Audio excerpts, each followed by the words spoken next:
Sir, where are you from? I am from West Bengal, basically Kolkata. Kolkata. Kolkata. Youth declaration है ना, तो 7th 8th और 9th 3 days में.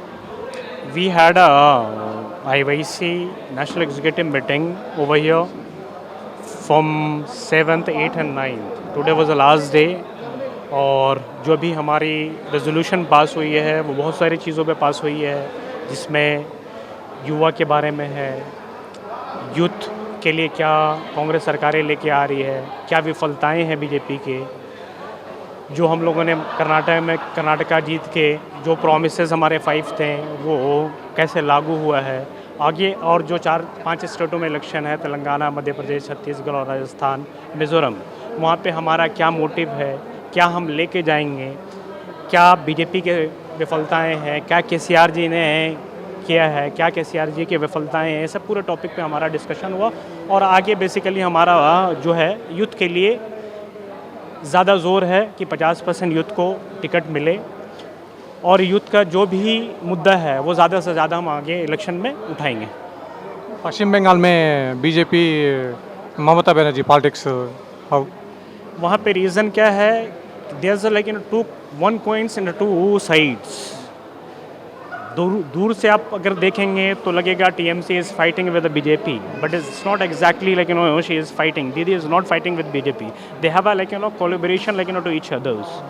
वहाँ पे जो प्रॉब्लम है वो बीजेपी से टीएमसी को प्रॉब्लम नहीं है, वहाँ पे कांग्रेस और सीपीएम से टीएमसी को प्रॉब्लम है। I can give you one more examples.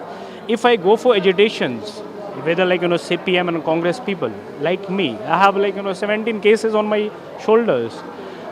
अगर आपको इतना ही मोहब्बत है या इतना ही नफ़रत है बीजेपी से, कांग्रेस से, आपको अपोजिशन से बहुत मोहब्बत है कि नहीं इंस्टीट्यूशन जितने बर्बाद हो रहे हैं उसको मैं भी बचाना चाहता हूँ, तो एजिटेशन साथ में क्यों नहीं करते हम?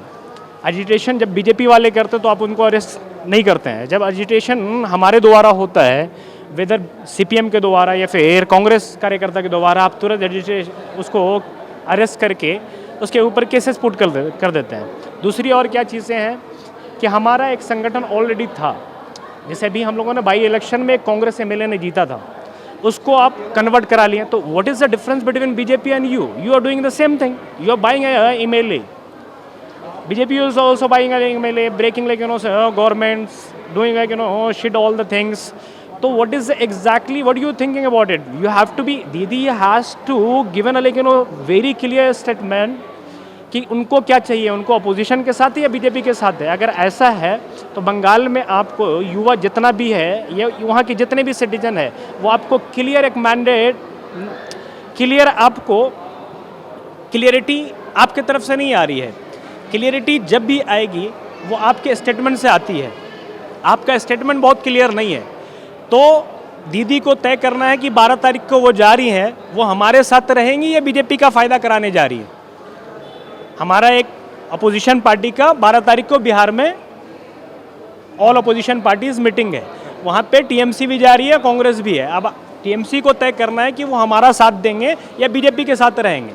बहुत क्लियर वे में आपको साथ देना पड़ेगा, अदरवाइज 2026 और 2024 वहाँ की जनता आपको वोट नहीं देने वाली है। बहुत विफलताएं हैं, टीएमसी की भी है। हाविज राहुल जोड़ो यात्रा स्पेशल नॉर्थ में, राहुल जोड़ो यात्रा, हाविज राहुल जोड़ो यात्रा स्पेशल नॉर्थ में,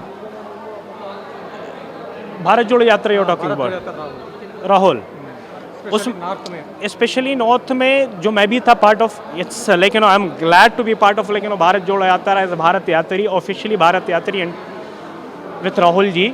हम लोगों ने 4,500 किलोमीटर पैदल यात्रा चला था। एग्जाम्पल आप देख लो कि नॉर्थ की अभी गवर्नमेंट थी नहीं, हमारी जो गवर्नमेंट थी उसको आप ब्रेक करके आपने मध्य प्रदेश में सरकार बना ली थी, अभी इलेक्शन भी नहीं आया है। जैसे आप एग्जाम्पल देख ले, कर्नाटका में जहाँ जहाँ से यात्रा गई वहाँ से सुपड़ा साफ है बीजेपी का, वहाँ पे एक सीटें बीजेपी नहीं जीती है। तो राहुल जी ने जो चलाया, हम लोगों ने जो मेहनत किया है वो आगे भी हम लोग, देखिए हम लोग काम पे बिलीव करते हैं, we always work for the people, we don't lie. अगर हमको वादा करके झूठ बोलना होता तो हम लोगों ने जो 5 गारंटी वादा किया और फर्स्ट कैबिनेट मीटिंग में विद इन 2 आवर्स हम लोगों ने डिक्लेरेशन किया है, कांग्रेस पार्टी ने डिक्लेयर किया है, 5 गारंटी लागू किया है। वन पेंशन वन रैंक जो हम लोगों ने हिमाचल में बात की थी वो लागू हो चुकी है। इवन हम लोगों ने मध्य प्रदेश में बात की थी मगर सरकारें हमें छीन लिए हैं, कर्जा माफ़ी हुई थी वहाँ पे। अब जो आगे आने वाली गवर्नमेंट इलेक्शन है वो मध्य प्रदेश हो, राजस्थान हो, छत्तीसगढ़ हो, तेलंगाना हो, तेलंगाना में भी आप देख लेंगे 119 सीटें हैं। मैं आपको आज बता के जा रहा हूँ 60 से 70 सीटें मिनिमम कांग्रेस की रहेगी यहाँ पे, कि जो एंटी इनकम्बेंसी केसीआर गवर्नमेंट की तरफ से है, केसीआर गवर्नमेंट जो यहाँ पे करप्शन किया है उसको कोई नहीं भूल रहा है। वो आप मार के जीत लेते हैं पंचायत कॉरपोरेशन, वो अलग मैटर हो सकता है, मगर आप जनरल इलेक्शन में आप पाएंगे कांग्रेस को लोग आज चाहने के लिए लोग हाथों हाथ ले रहे हैं। आप देख लेना यात्रा के बाद, आप यात्रा के बाद देख ले जहाँ जहाँ चुनाव हुई है, जहाँ जहाँ चुनाव हुई वहाँ कांग्रेस जीती है। जहाँ जहाँ बीजेपी 1 to 1 है, बीजेपी हमेशा हारी है हमारे से। आप उनके पास कितने स्टेट इलेक्शन है, स्टेट कितने हैं जीते हुए, हमारे पास कितने हैं, अगर उनको आप निकाल लें तो महाराष्ट्र हमारे से छीना हुआ है, मध्य प्रदेश छीना हुआ है, आपको गोवा हमारे से छीन लिए थे, फिर इलेक्शन में आप लोगों ने कैसे किया वो तो बात की बात है। नॉर्थ ईस्ट का तो जो सेंटर में गवर्नमेंट होती है उसके साथ जाते हैं वो।